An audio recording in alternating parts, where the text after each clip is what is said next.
Well, welcome back to the second hour of the Elias Macos Show. And we begin with someone that wants to be your mayor. Now, we here at CJ 8800, we've hosted our debate between Soraya Ferrada-Martinez and Luc Rabouin, the leaders of Ensemble Montréal and Projet Montréal, respectively. Earlier in the week, we had Craig Sauvé, leader of Transition Montréal. And today, we speak to the candidate who sits in third place in the polls at 8%. He has 58 candidates in 15 boroughs across the island. We welcome Gilbert Thibodeau from Action Montréal onto the program. Monsieur Thibodeau, bienvenue.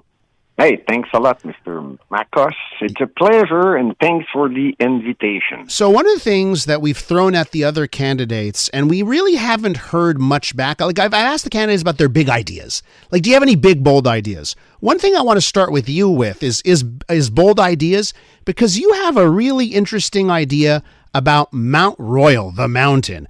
Tell our listeners about the big ideas you have. You just said it. There's two big ideas. One is to keep the family in Montreal during the winter. We used to have a ski center on the Mont Royal, you just said it, and it closed in 1979.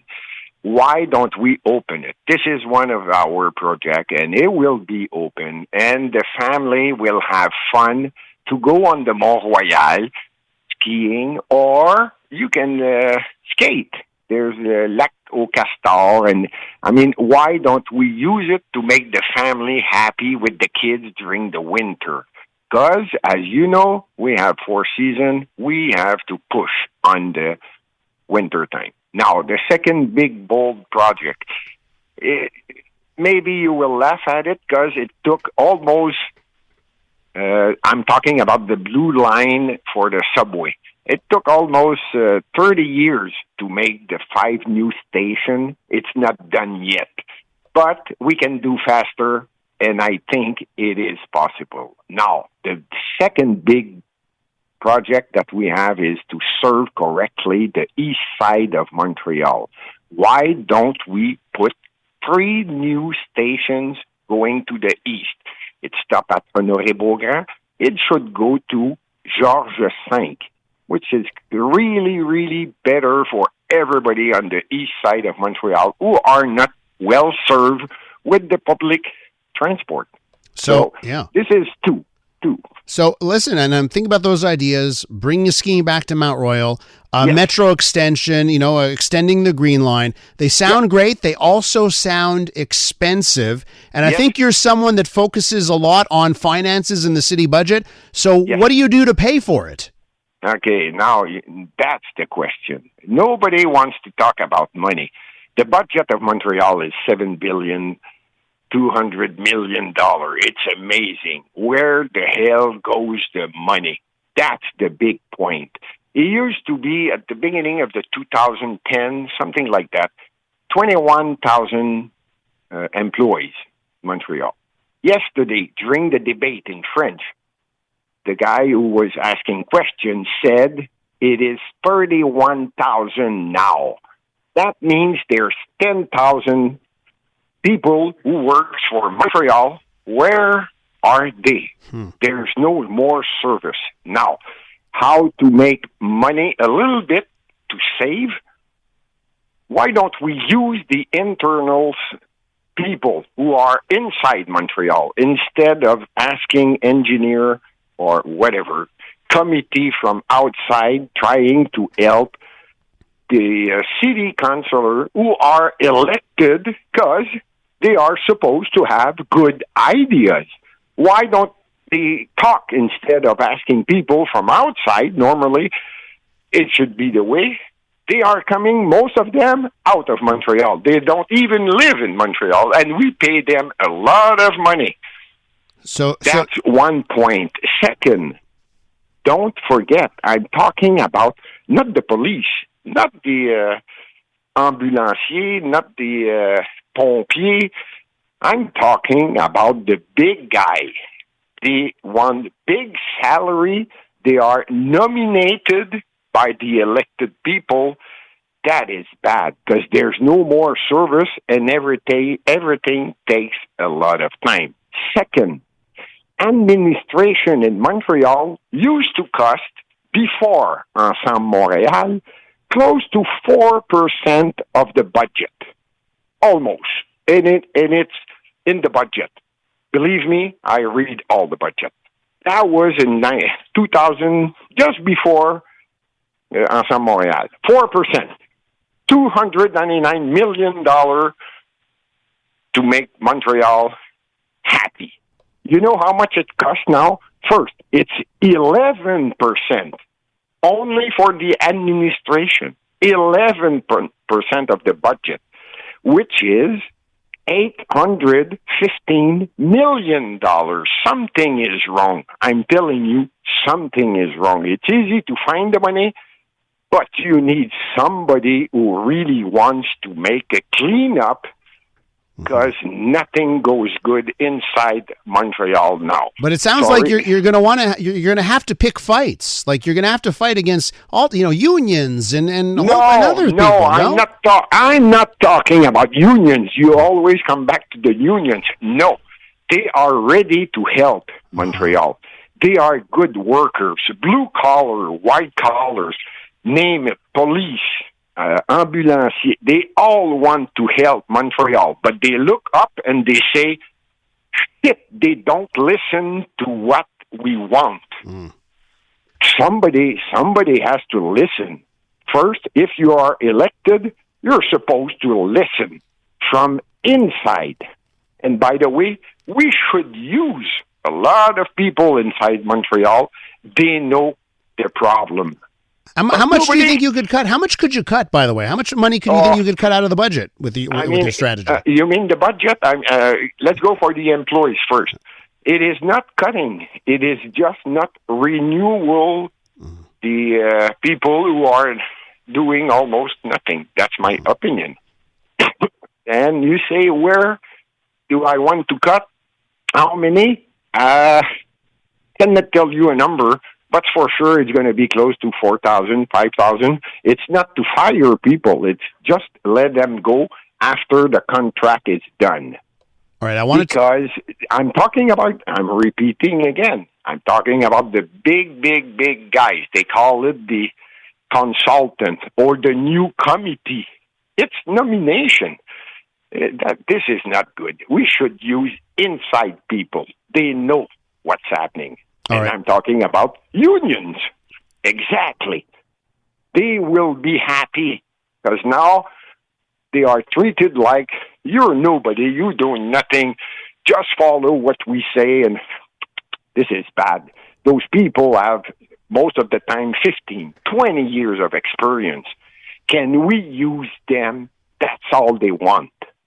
We're going to have more with Gilbert Thibodeau running for mayor of Montreal with Action Montréal. He's going to stick around with us. When we return, I'll get his take on getting around town, bike paths, also public safety. Stay tuned for that. Continuing our discussion with Gilbert Thibodeau. He's the leader of Action Montréal. He's polling third right now in the Montreal municipal election. He has 58 candidates in 15 boroughs. Monsieur Thibodeau, thanks for sticking around. Let's talk about public safety a bit. Let's talk about the encampments that we see around the city right now. Many residents say they don't feel safe when the park or green space near them is filled up with tents. We're seeing a lot of this. What would you do about it? Yeah, okay. Now you're talking about the homeless, if I understand exactly what you want, and then we'll talk about the public safety, right? Yeah. Okay, so go for the homeless.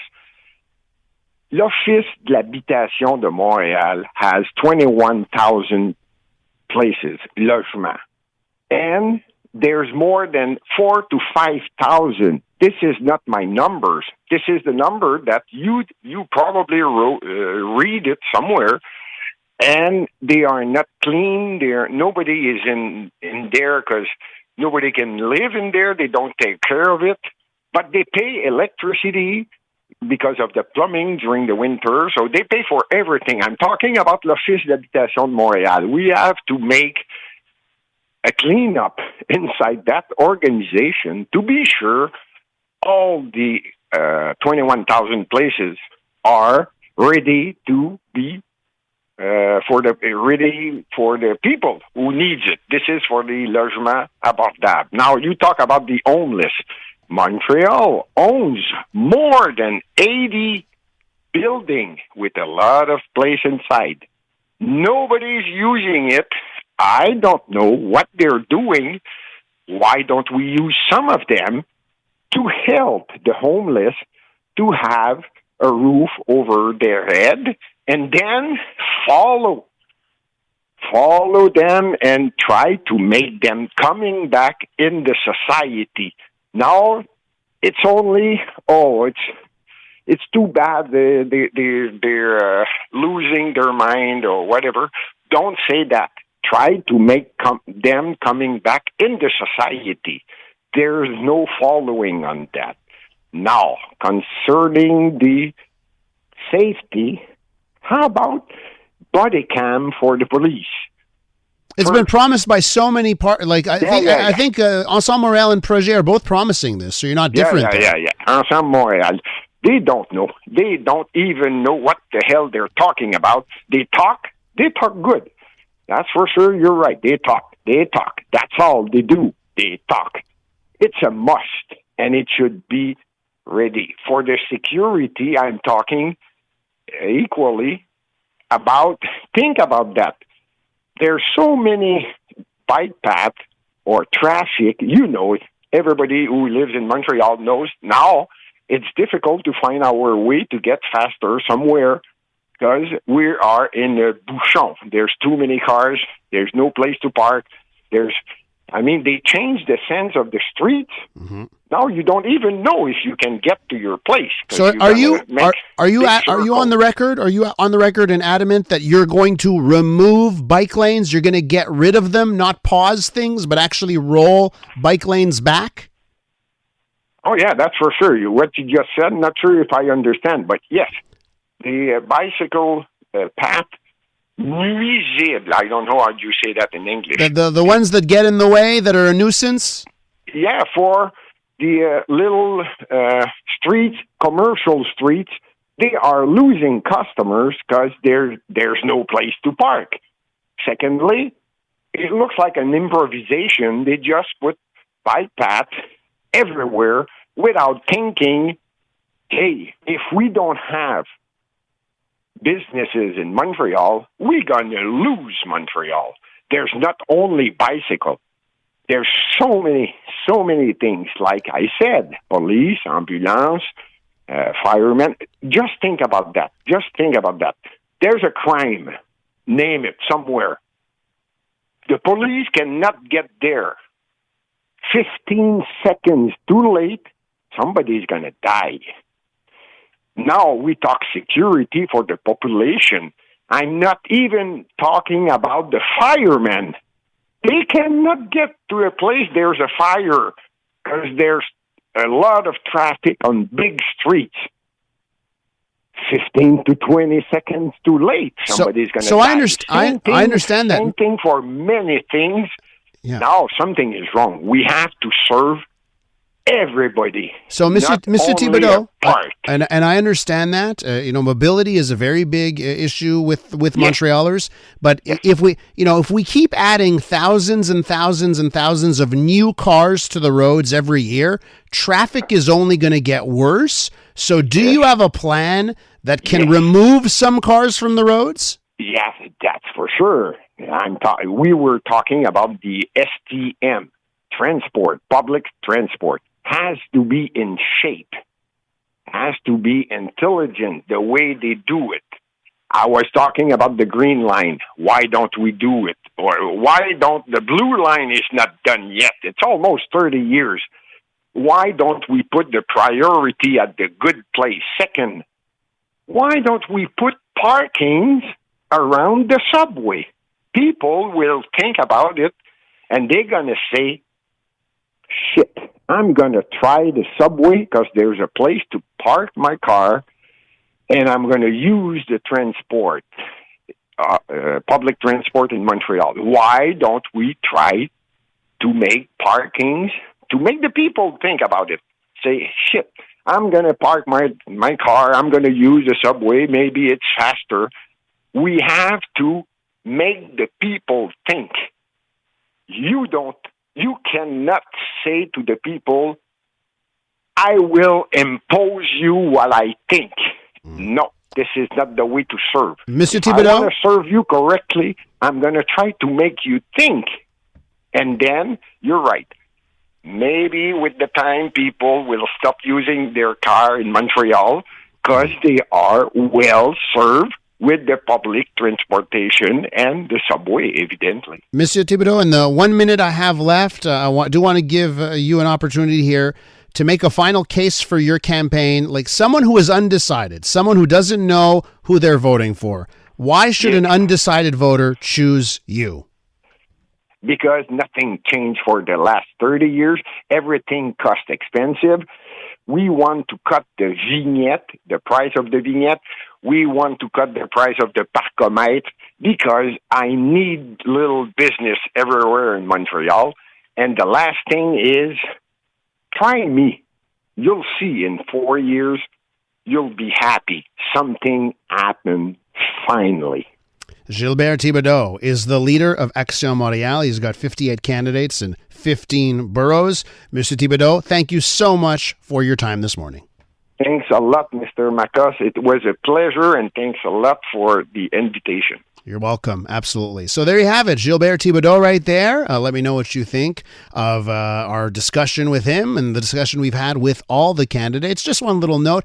Mr. Thibodeau, obviously his English is his second language. He did use some salty language there. I think on French radio, that's something that happens quite often, to use some of the words he used, but some apologies if any of you covered your ears when he used some salty language. When we return on the Elias Macos Show, oh my goodness, In Transit is back. Traffic Court is back.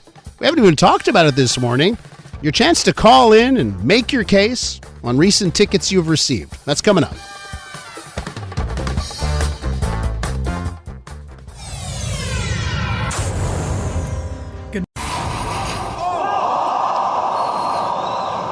I'm Dylan Playfair. And I'm Tyler Smith. We're putting loneliness in the penalty box by talking to some of our favorite athletes about the importance of friendship. This is Bromance. Bromance is brought to you by Charm Diamond Centers, proudly Canadian-owned and operated. Charm has been part of your love stories and bromances for over 50 years. And you can find Bromance on the iHeartRadio network or wherever you get your podcasts.